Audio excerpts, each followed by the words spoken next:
Hello friends, welcome to CodeFactz. இன்னைக்கு நாம என்ன பார்க்க போறோம்னா டேட்டா டைப்ஸ் வேரியபிள்ஸ்லாம் எப்படி டிக்ளேர் பண்ணணும் அப்படின்றத பற்றி தான் இன்னைக்கு பார்க்க போகிறோம். ஸோ ஃபர்ஸ்ட் வேரியபிள்ஸ்னால் என்ன அப்படின்னா இப்போது இங்கே ஒரு பாக்ஸ் இருக்குது அப்படின்னு சொல்லி வச்சுக்கோங்க. ஸோ இப்போ இந்த பாக்ஸ்குள்ளார நான் ஒரு பென்னை போடுறேன். ஸோ அதாவது இந்த பாக்ஸ்குள்ளார இந்த பென்னை நான் ஸ்டோர் பண்ணிட்டேன் அப்படின்றது தான் இது அர்த்தம்.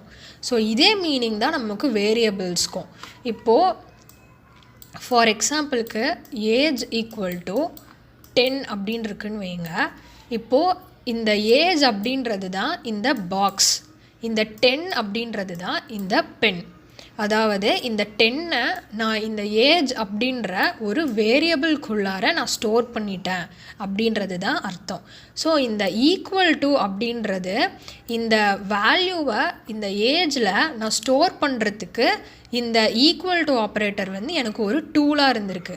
அதாவது இந்த ஈக்குவல் டு ஆப்ரேட்டரை நம்ம அசைன்மெண்ட் ஆப்ரேட்டர் அப்படின்னு சொல்லி சொல்லுவோம். ஸோ இது மட்டுமே எனக்கு வேரியபிளை டிக்ளேர் பண்ணுறதுக்கு, அதாவது வேல்யூஸை ஸ்டோர் பண்ணுறதுக்கு போதுமா அப்படின்னு சொல்லி கேட்டிங்கன்னா கிடையாது. ஸோ இப்போ இந்த பாக்ஸ்குள்ளார நான் பென்னை மட்டுமே நான் போட மாட்டேன். ஸோ பென்சில் நான் போடுவேன், இரேசர் நான் போடுவேன், இந்த மாதிரி டிஃப்ரெண்ட் டைப்ஸ் ஆஃப் மெட்டீரியல்ஸை நான் இந்த பாக்ஸ்குள்ளார போடுவேன். ஸோ அதே மாதிரி நம்ம ஒரு வேரியபிள்குள்ளார ஒரு 10ன்ற ஒரு நம்பரை மட்டுமே நம்ம ஸ்டோர் பண்ண மாட்டோம். 5.6 அப்படின்னு சொல்லி ஒரு டெசிமலை ஸ்டோர் பண்ணுவோம். இல்லை என் பேரை நான் ஸ்டோர் பண்ணுவேன். இல்லைனா வேறு ஏதாச்சும் ஒரு கேரக்டரை நான் ஸ்டோர் பண்ணுவேன். இல்லை ஏபிசிடி அந்த மாதிரி எதை வேணால் நான் ஸ்டோர் பண்ணலாம். ஸோ அதுக்கெல்லாம் நமக்கு யூஸ் ஆகிறது தான் டேட்டா டைப்ஸ் அப்படின்றது. ஸோ இப்போ இந்த டேட்டா டைப்ஸ் சி ப்ரோக்ராமிங்கை பொறுத்த வரைக்கும் நமக்கு என்னென்ன டேட்டா டைப்ஸ் இருக்குது அப்படின்னா int data type, float data type, double data type, care data type. So இந்த மாதிரி நமக்கு 4 முக்கியமான டேட்டா டைப்ஸ் இருக்குது. ஸோ இப்போ இந்த ஒவ்வொன்றையும் எப்படி யூஸ் பண்ணணும் அப்படின்னு சொல்லி நம்ம பார்க்கலாம். இப்போது இன்ட் ஃபார் எக்ஸாம்பிளுக்கு நான் ஏஜ் அப்படின்னு சொல்லி ஒரு வேரியபிள் நேம் கொடுக்குறேன். இந்த வேரியபிள் நேம் நீங்கள் என்ன வேணால் கொடுத்துக்கலாம். ஈக்குவல் டு 20 அப்படின்னு சொல்லி நான் ஸ்டோர் பண்ணுறேன். ஸோ இதில் இந்த இன்ட் அப்படின்றது தான் டேட்டா டைப், ஏஜ் அப்படின்றது வேரியபிள், இஸ் ஈக்குவல் டு அப்படின்றது அசைன்மெண்ட் ஆப்ரேட்டர், 20 அப்படின்றது வேல்யூ. ஸோ இந்த 20 அப்படின்றது தான் இன்டீஜர் டேட்டா டைப். ஸோ இந்த இன்ட் டேட்டா டைப்குள்ளார நீங்கள் ஒரு டெசிமல் வேல்யூ, அதாவது 5.6 அந்த மாதிரிலாம் நீங்கள் ஸ்டோர் பண்ணக்கூடாது. ஸோ 0லேருந்து ஆரம்பித்து மைனஸ் வேல்யூஸும் நீங்கள் ஸ்டோர் பண்ணலாம். 0லேருந்து ஆரம்பித்து சம் ரேஞ்ச் வரைக்கும் நீங்கள் ஸ்டோர் பண்ணிக்கலாம் இந்த இன்ட் டேட்டா டைப்குள்ளார. ஸோ இந்த வேரியபிள் நேம் நீங்கள் எது வேணால் கொடுத்துக்கலாம். ஏஜ் ஆர் எல்ஸ் ஏ அந்த மாதிரி கூட சேவ் பண்ணலாம். ஆர் பி அப்படி கூட நீங்கள் வேரியபிள் நேம் கொடுத்துக்கலாம். ஸோ நான் இப்போதைக்கு ஏஜ் அப்படின்னு சொல்லி கொடுக்குறேன். ஸோ அடுத்தது ஃப்ளோட். நான் மணி அப்படின்னு சொல்லி ஒரு வேரியபிள் நேம் கொடுக்குறேன். ஸோ இதில் நான் 56.323 அப்படின்னு சொல்லி நான் ஸ்டோர் பண்ணுறேன். ஸோ அடுத்து டபுள். ஸோ டபுள் நான் சேலரி அப்படின்னு சொல்லி நான் வேரியபிள் நேம் கொடுக்குறேன். ஸோ 3000.89 அந்த மாதிரி நான் ஒரு இது கொடுக்குறேன். அண்ட் அடுத்து கேர். ஸோ கேர்க்குள்ளார நான் ஏதோ ஒரு லெட்டரை நான் ஸ்டோர் பண்ணுறேன். ஸோ ஃபார் எக்ஸாம்பிளுக்கு நான் ஏ அப்படின்ற ஒரு லெட்டரை நான் ஸ்டோர் பண்ணுறேன். ஸோ இப்படி தான் இந்த 4 டேட்டா டைப்பையும் நம்ம டிக்ளேர் பண்ணணும். ஸோ இன்ட் அப்படின்னா நம்பர்ஸை ஸ்டோர் பண்ணுறதுக்கு. ஸோ ஃப்ளோட் அப்படின்னா டெசிமல் வேல்யூஸை ஸ்டோர் பண்ணுறதுக்கு நம்ம யூஸ் பண்ணுவோம்.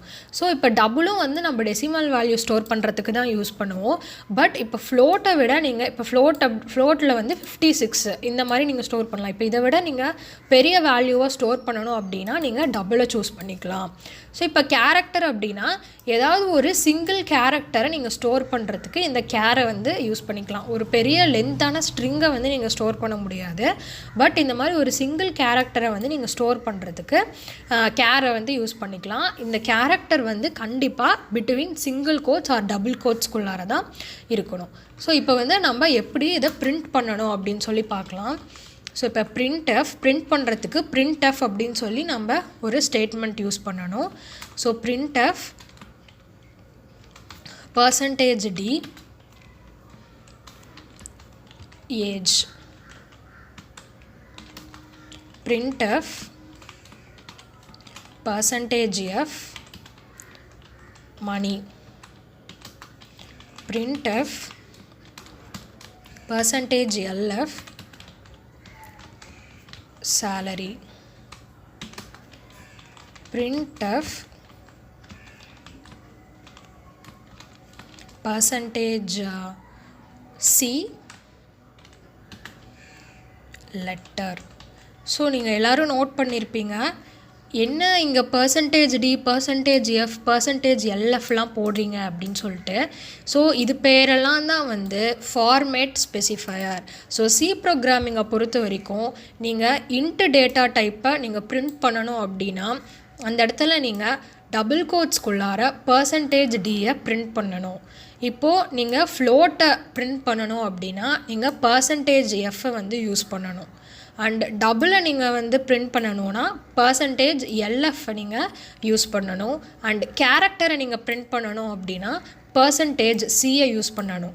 இதெல்லாம் தான் வந்து ஃபார்மேட் ஸ்பெசிஃபையர் அப்படின்னு சொல்லுவாங்க. ஸோ ஃபார்மேட் ஸ்பெசிஃபையர் இருந்தால் தான் ஃபார்மேட் ஸ்பெசிஃபையரை நீங்கள் டிக்ளேர் பண்ணிங்கன்னா தான் உங்களால் கோடை வந்து சக்ஸஸ்ஃபுல்லாக ரன் பண்ண முடியும். ஸோ இப்போ வந்து அவுட்புட் வந்து நமக்கு என்ன வருது அப்படின்னு சொல்லி பார்க்கலாம்.